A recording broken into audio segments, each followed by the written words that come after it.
ধর্মনগরের শাখাইবাড়ি গ্রাম পঞ্চায়েতের ৬ নম্বর ওয়ার্ডে শুক্রবার বিকেলে এক চাঞ্চল্যকর ঘটনা ঘটেছে।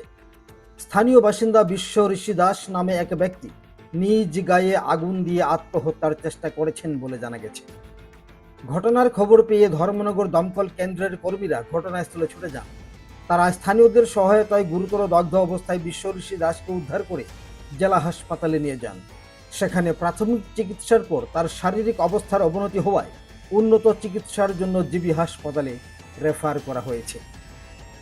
দমকল কর্মীদের প্রাথমিক অনুমান হলো ওই ব্যক্তি প্রায় ৮০% অগ্নিদগ্ধ হয়েছেন। তার অবস্থা অত্যন্ত সংকটজনক বলে হাসপাতাল সূত্রে জানা গেছে। কী কারণে তিনি নিজের গায়ে আগুন লাগিয়েছেন তা এখনও স্পষ্ট নয়। ঘটনার প্রকৃত কারণ জানতে পুলিশ তদন্ত শুরু করেছে। এই ঘটনায় এলাকা জুড়ে ব্যাপক চাঞ্চল্যের সৃষ্টি হয়েছে। আমাদের কাছে খবর আছে যে শাখাইবাড়ি পঞ্চায়েত অফিসের পাশে একটা ছেলে নিজেই গায়ে আগুন লাগিয়ে দেয়। যে বাড়িতে আমরা যাই, গিয়ে দেখি ছেলেটা প্রায় 80% বার্ন হয়ে গেছে। ওকে আমরা ধর্মনগর হসপিটালে নিয়ে দিয়ে এসেছি।